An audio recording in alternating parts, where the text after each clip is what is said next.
Hello दोस्तों, tutorial transformer की series में आपका फिर से स्वागत है। पिछले वीडियो में मैंने आपको बताया था कि ई रिक्शा में यूज होने वाले 24 वोल्ट नहीं 48 वोल्ट 48 वोल्ट वाले ट्रांसफार्मर की कैसे हम लोग रिवायरिंग करेंगे। पिछले वीडियो में मैंने आपको दिखाया था कि कैसे उसकी सेकेंडरी वायरिंग की कटिंग की जाती है और कटिंग की, और इस वीडियो में मैं आपको उसके अगले पार्ट को दिखाऊंगा। लेकिन पिछले वीडियो में मैंने आपसे एक सवाल पूछा था और उस सवाल का जवाब मैं इस वीडियो में बता रहा हूँ कि मॉसफेट में युक्त होने वाले तीनों टांगों को हम बेस एमिटर कलेक्टर न कहकर वो ट्रांजिस्टर में कहा जाता है, जबकि मॉसफेट में गेट सोर्स और ड्रेन कहा जाता है। जो गेट होती है उस पर पल्सेस दी जाती है और उसके बाद जो ड्रेन है और सोर्स है उससे सप्लाई यानी कि अपनी सप्लाई आदान प्रदान की जाती है। तो चलिए आज के हम सवाल में फिर से एक और नए सवाल आपके सामने हम ला रहे हैं और आप उसका जवाब अपने कमेंट बॉक्स में ज़रूर लिखिएगा। तो आज का सवाल है कि आप ये बताइए कि पल्स और फ्रीक्वेंसी में क्या अंतर है, यानी कि पल्स हम किसे कहते हैं और पल्स का मान क्या होता है। तो चलिए पल्स और फ्रीक्वेंसी में क्या अंतर होती है, यही बात हम इस सवाल में पूछते हैं। और तो चलते हैं हम अपने वीडियो की ओर। तो चलिए देखते हैं उसका अगला पार्ट। तो दोस्तों पिछले वीडियो में मैंने आपको सेकेंडरी कटिंग के बारे में बताया था। अब इस वीडियो में मैं आपको ये देख सकते हैं आप कि इसकी ऊंचाई क्या है और लंबाई चौड़ाई क्या है, इसके अनुसार भी आप कैलकुलेट कर सकते हैं अगर नहीं कैलकुलेट करनी है तो। लेकिन यहाँ पर हम कर रहे हैं रिवाइंडिंग और रिवाइंडिंग में हमको उतनी कैलकुलेट करने की ज़रूरत नहीं है। फिर भी मैं आपको एक सिंपल एग्जांपल देता हूँ कि अगर आप 1 इंच का टर्निंग माप लें और उसके बाद जितनी वाइंडिंग है उतनी वाइंडिंग की आप टर्निंग माप सकते हैं कि इतनी देर दूरी आपकी वाइंडिंग है और उसके हिसाब से आप कैलकुलेट कर सकते हैं। जैसे कि मान चलिए कि मैं 1 इंची की वाइंडिंग मापा और 1 इंची का वाइंडिंग अगर आपको 20 टर्न है और आपके पास ये 12 इंच या 14 इंच है, तो उसके हिसाब से आपको कैलकुलेट करना है, तो उसके हिसाब से आप गुणा कर दीजिएगा तो आपकी एक टर्निंग निकल जाएगी। और उसके बाद अगर आपको पूरी नापनी है तो आप ऐसा भी कर सकते हैं कि उसकी कटिंग कर कर उसकी वायर की टर्नों को गिन सकते हैं, या फिर यहीं पर भी आप गिन सकते हैं। तो यहाँ पर गिनना दिक्कत है, परेशानी है, भूल भी सकते हैं। वायर कटिंग करके सभी को भी आप अलग अलग से भी गिन सकते हैं।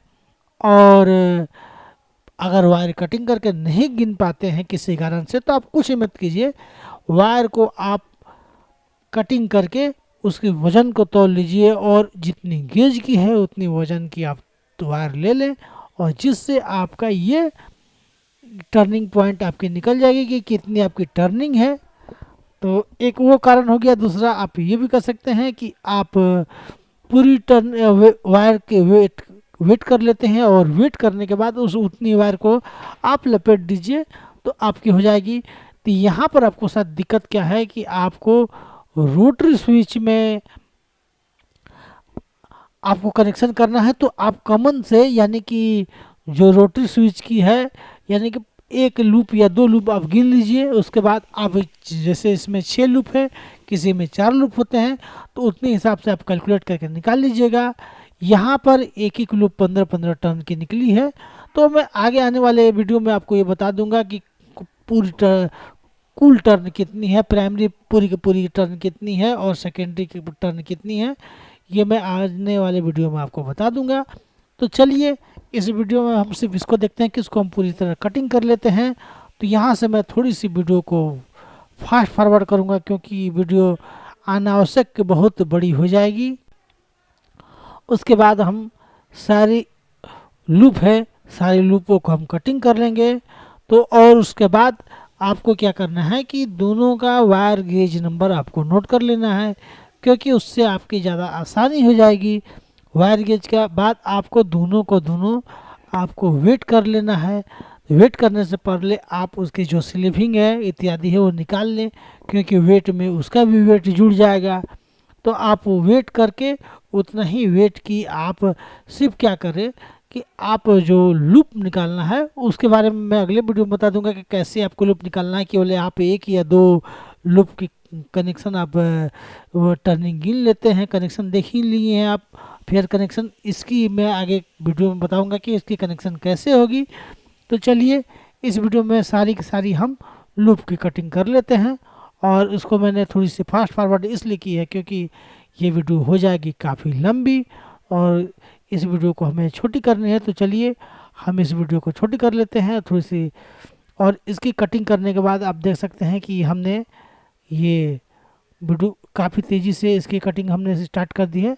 और कटिंग करने के बाद सारे वायर एक जगह रखें, क्योंकि अगर वायर आप इधर उधर रखेंगे तो आपकी जो वीडियो में तो आप बन जाएगी, लेकिन आप जो वायर इधर उधर हो जाएंगे तो आपकी टर्निंग कम या ज़्यादा हो जाएगी, जिससे आपके ट्रांसफार्मर का पर इफेक्ट पड़ेगा। और सबसे बड़ी बात है कि इसके वैसे तो इसके ट्रांसफार्मर की मैंने एक सूत्र का वीडियो भी बना है, हो सकता है कि आप नहीं देखे हो तो इसको देख लीजिए कि टर्निंग कैसे निकलती है। लेकिन इसकी टर्निंग बहुत ज़्यादा अंतर नहीं है, जैसे मैंने पहले वीडियो में मैंने आपको बताई थी उसके हिसाब से आप इसका टर्निंग भी कैलकुलेट कर सकते हैं। लेकिन मोस्टली अगर आप रिवाइंडिंग करते हैं तो आपको कैलकुलेट करने की कोई ज़रूरत नहीं है, सिर्फ उसकी टर्निंग ये देख लीजिए कि हमारी कोर होगी। और इसे हमने अच्छी तरह से साफ़ कर लिए। अभी इसकी देखिए ये लगभग 1.25 इंच है और ये ऊंचाई जो है इसकी 7 इंच के आसपास है।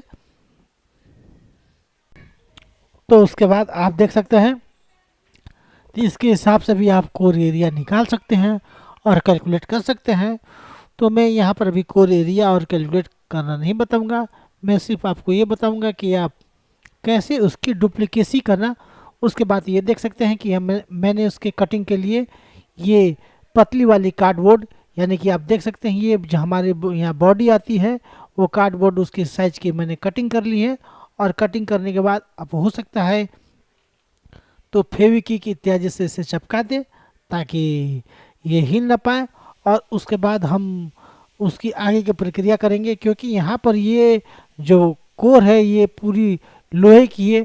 अगर यहाँ पर अगर थोड़ी सी किसी कारण अगर हमारी वाइंडिंग करते हैं और वायर टच हो जाती है तो पूरी बॉडी में करंट आ जाएगी।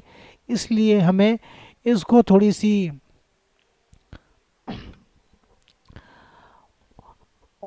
इस तरह करनी पड़ेगी, ताकि आप ये देख सकते हैं मैंने ये जो ऊँट की यानी कि जो गत्ते की कटिंग की है उसको मैंने इस पर चिपका दी ताकि इससे हमारी उसके बाद हम इसके टिपिंग करेंगे। मिलेंगे अगले वीडियो में।